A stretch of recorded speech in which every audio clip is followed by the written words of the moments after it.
ગોવાલડી, લેખક કંચનલાલ વાસુદેવ મહેતા. તે ઘણી જુવાન હતી. કોઈને 15 વર્ષની ઉંમરે અધર ઉપર ગુલાબ ફરકે છે, કોઈક તો 17-18 વર્ષે આંખમાં ચમક ચમકાવે છે.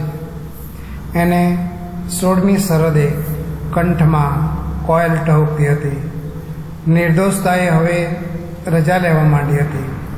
નાનપણ હવે ખૂબસૂરતીને જગ્યા આપતું હતું. ઉઘડતી કળી હવે તસતસતી હતી. નહોતી કેળવાયેલી તો એ જબરી ચંચળ હતી. નહોતી શહેરની તો એ શિષ્ટ લાગતી હતી. નહોતી ઉચ્ચ વર્ણની તો એ ગોરી હતી. આંખે આવીને ભ્રમર બેઠા હતા. કીકીમાં તીરની ધાર હતી. ગાલમાં ગુલાબ છવરાયા હતા. માથા ઉપર પિત્તળની ઝળકતી તાંબડી મૂકી ભાગોળેથી ગામમાં પેસે ત્યારે લાગતું જાણે લક્ષ્મી પ્રવેશી. દૂધ લેવું છે, દૂધનો ટહુકો શેરીએ શેરીએ સંભળાય અને દાંતણ કરતું સૌ કોઈ એની સામે જુએ.